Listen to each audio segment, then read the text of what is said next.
ಬಾಗಲಕೋಟೆಯ ಕಾಂಗ್ರೆಸ್ ಪಕ್ಷದ ಜಿಲ್ಲಾ ಅಧ್ಯಕ್ಷರನ್ನಾಗಿ ಜಿಲ್ಲಾ ಪಂಚಾಯಿತಿಯ ಮಾಜಿ ಅಧ್ಯಕ್ಷೆ ವೀಣಾ ವಿಜಯಾನಂದ ಕಾಶಪ್ಪನವರ್ ಅವರನ್ನ ನೇಮಿಸಿ ಜಮಖಂಡಿ ನಗರದಲ್ಲಿ ಅಭಿಮಾನಿಗಳಿಂದ ಸುದ್ದಿಗೋಷ್ಠಿ. ಜಮಖಂಡಿ ನಗರದ ರಮಾ ನಿವಾಸ ಪ್ರವಾಸಿ ಮಂದಿರದಲ್ಲಿ ಸುದ್ದಿಗೋಷ್ಠಿ ನಡೆಸಿ ಮಾತನಾಡಿದ ವೀಣಾ ಕಾಶಪ್ಪನವರ್ ಅವರ ಅಭಿಮಾನಿಗಳು ಕಾಂಗ್ರೆಸ್ ಜಿಲ್ಲಾಧ್ಯಕ್ಷರನ್ನಾಗಿ ವೀಣಾ ಕಾಶಪ್ಪನವರ್ ಅವರನ್ನ ನೇಮಿಸುವಂತೆ ಒತ್ತಾಯಿಸಿದ್ದಾರೆ. ಈ ಸಂದರ್ಭದಲ್ಲಿ ಮಾತನಾಡಿದ ಅಭಿಮಾನಿ ರಮೇಶ್ ಬಳೋಲ್ಗಿಡದವರು, ವೀಣಾ ಕಾಶಪ್ಪನವರ್ ಅವರು ಬಾಗಲಕೋಟೆ ಜಿಲ್ಲೆಯ ಕಟ್ಟಕಡೆಯ ಗ್ರಾಮಕ್ಕೂ ಭೇಟಿ ನೀಡಿ ಪಕ್ಷವನ್ನ ಸಂಘಟಿಸಿದವರು. 2 ಬಾರಿ ಲೋಕಸಭಾ ಚುನಾವಣೆಯಲ್ಲಿ ಸ್ಪರ್ಧಿಸಿ ಮನೆ ಮಾತಾಗಿರುವವರು. ಜಿಲ್ಲೆಗೆ ಚಿರಪರಿಚಿತರು. ಎಲ್ಲರನ್ನ ಒಗ್ಗೂಡಿಸಿಕೊಂಡು ಹೋಗುವ ಶಕ್ತಿ ಅವರಿಗಿದೆ. ಹಾಗಾಗಿ ಪಕ್ಷದ ವರಿಷ್ಠರು ಅವರನ್ನ ಕಾಂಗ್ರೆಸ್ ಜಿಲ್ಲಾ ಅಧ್ಯಕ್ಷರನ್ನಾಗಿ ನೇಮಿಸಬೇಕೆಂದು ಒತ್ತಾಯಿಸಿದರು. ಸುದ್ದಿಗೋಷ್ಠಿಯಲ್ಲಿ ಅರುಣ್ ಲಗಳಿ, ರವಿ ಕಾಂಬಳೆ, ಪ್ರೇಮ್ ಬಳೋಲ್ಗಿಡದ್, ರಾಜು ಲಗಳಿ ಸೇರಿದಂತೆ ಅವರ ಅಭಿಮಾನಿಗಳು ಮಾತನಾಡಿ ಸಿಎಂ ಹಾಗೂ ಡಿಸಿಎಂ ಅವರಿಗೂ ಕೂಡ ಈ ಕುರಿತು ಮನವಿ ಮಾಡುವುದಾಗಿ ಹೇಳಿದರು.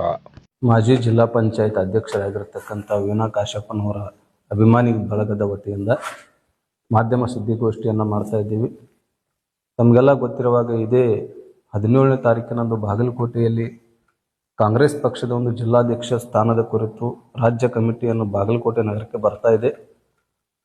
ಮಾನ್ಯ ಡಿ.ಕೆ. ಶಿವಕುಮಾರ್ ಅವರು ಈ ಕಾಂಗ್ರೆಸ್ ಪ್ರದೇಶ ರಾಜ್ಯಾಧ್ಯಕ್ಷರು ಹಾಗೂ ಎಐಸಿಸಿ ಅಧ್ಯಕ್ಷರಾಗಿರ್ತಕ್ಕಂಥ ಮಲ್ಲಿಕಾರ್ಜುನ್ ಖರ್ಗೆ ಅವರಿಗೆ ನಾನು ಬಾಗಲಕೋಟೆಯ ಒಬ್ಬ ಪ್ರಜೆಯಾಗಿ ವಿನಂತಿಯನ್ನು ಮಾಡ್ಕೊಳ್ತಾ ಇದ್ದೀನಿ. ಏನಂದರೆ, ವೀಣಾ ಕಾಶಪ್ಪನವರವರು ಈಗಾಗಲೇ ಜಿಲ್ಲಾ ಪಂಚಾಯತ್ ಅಧ್ಯಕ್ಷ ಸ್ಥಾನವನ್ನು ವಹಿಸಿ ಜಿಲ್ಲೆಯಲ್ಲಿ ಬಹು ಪರಿಚಿತವಾಗಿರ್ತಕ್ಕಂಥ ಒಂದು ಹೆಸರು.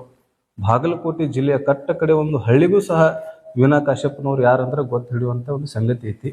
ತದನಂತರ ಏನು 2019 ಲೋಕಸಭೆ ಚುನಾವಣೆ ಎದುರಿಸ್ತಾರ ವೀಣಾ ಕಾಶಪ್ಪನವರವರು. ಮಾನ್ಯ ಪಿ.ಸಿ. ಗದ್ದೇಗೌಡವರ ವಿರುದ್ಧ ಸ್ಪರ್ಧಿಸಿ, ತಮಗೆಲ್ಲ ಗೊತ್ತಿರುವ ಹಾಗೆ 2019 ಲೋಕಸಭಾ ಚುನಾವಣೆ ಅವಧಿ ಅಂದ್ರೆ ಮೋದಿಯವರ ಒಂದು ವರ್ಚಸ್ಸು ಬಾಳಿತಿ ದೇಶದಲ್ಲಿ. ಬಹುತೇಕ ಎಲ್ಲ ಬಿಜೆಪಿ ಗೆಲ್ತೈತಿ, ಮೋದಿ ಅವ್ರ ವರ್ಚಸ್ಸು ಐತಿ.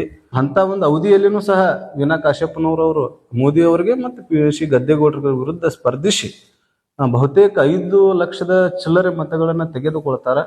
ಅದು ಒಂದು ದೊಡ್ಡ ಒಂದು ಅವ್ರದ್ದು ಬಲಶಾಲಿ ಆಗೈತಿ. ತಮಗೆಲ್ಲ ಗೊತ್ತಿರುವ ಕಳೆದ 2023 ಕಾಂಗ್ರೆಸ್ ಪಕ್ಷದ ವಿಧಾನಸಭಾ ಚುನಾವಣೆಗಳು ಏನು ನಡೆದು ರಾಜ್ಯದಲ್ಲಿ ಬಾಗಲಕೋಟೆ ಜಿಲ್ಲೆಯಲ್ಲಿ ಸ್ಟಾರ್ ಪ್ರಚಾರಕರಾಗಿ ಅವರು ನೇಮಕವಾಗಿ ಸುಮಾರು 5 ಮತಕ್ಷೇತ್ರಗಳನ್ನ ಕಾಂಗ್ರೆಸ್ ಪಕ್ಷ ಗೆಲ್ಲಲಿಕ್ಕೆ ಅವರು ಸ್ಟಾರ್ ಪ್ರಚಾರವನ್ನು ಮಾಡಿದ್ರಿಂದ ಅವರ ಶ್ರಮವನ್ನು ಬಹಳ ಐತಿ ಕಾಂಗ್ರೆಸ್ ಪಕ್ಷಕ್ಕೆ, ಜೊತೆಗೆ ಬಾಗಲಕೋಟೆ ಜಿಲ್ಲೆಗೆ. ಸೊ ಅವರು ಮಹಿಳಾ ಆಗಿರೋದ್ರಿಂದ ಮಹಿಳೆಯರಿಗೆ ಸ್ಥಾನವನ್ನ ಕಾಂಗ್ರೆಸ್ ಪಕ್ಷ ಕೊಡಬೇಕು. ಯಾಕಂದ್ರೆ ಕಾಂಗ್ರೆಸ್ ಪಕ್ಷ ಸ್ತ್ರೀವಾದಿ ಪಕ್ಷ, ಮಹಿಳಾ ಪರವಾದ ಪಕ್ಷ ಅಂತ ಹೇಳ್ತಾರ.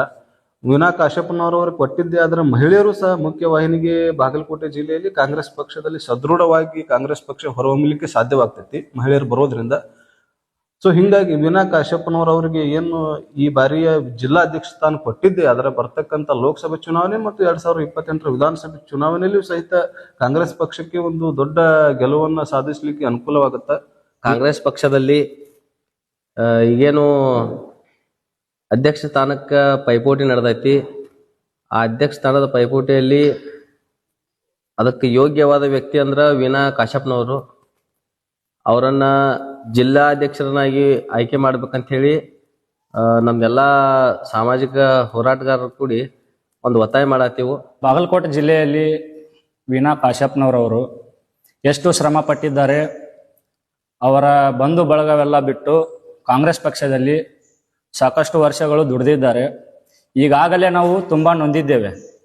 ಯಾಕಪ್ಪ ಅಂತಂದ್ರೆ, ಈಗಾಗಲೇ ಅವರು ಬಾಗಲಕೋಟೆ ಜಿಲ್ಲೆಯಲ್ಲಿ ಅವ್ರಿಗೆ ಟಿಕೆಟ್ ಕೊಟ್ಟಿದ್ರೆ ನಾವು ಇವತ್ತು ಈ ತರ ಕೇಳಲಿಕ್ಕೆ ನಮ್ಗೆ ಪರಿಸ್ಥಿತಿ ಬರ್ತಾ ಇರಲಿಲ್ಲ. ಈಗಾಗ್ಲೂ ನೊಂದಿದ್ದೇವೆ, ಮತ್ತೆ ನೊಂದೋ ತರ ಆಗ್ಬಾರ್ದು ನಮ್ಗೆ. ದಯಮಾಡಿ ಮಾನ್ಯ ಮುಖ್ಯಮಂತ್ರಿಗಳಲ್ಲಿ ನಾವು ಕೇಳ್ಕೊಳ್ಳೋದೇನಂದ್ರೆ, ಜಿಲ್ಲಾ ಅಧ್ಯಕ್ಷರನ್ನಾಗಿ ವೀಣಾ ಕಾಶಪ್ಪನವರನ್ನು ಮಾಡ್ಬೇಕಂತ ಹೇಳಿ ತಮ್ಮಲ್ಲಿ ನಾವು ವಿನಂತಿಸ್ಕೊಳ್ತೇವೆ.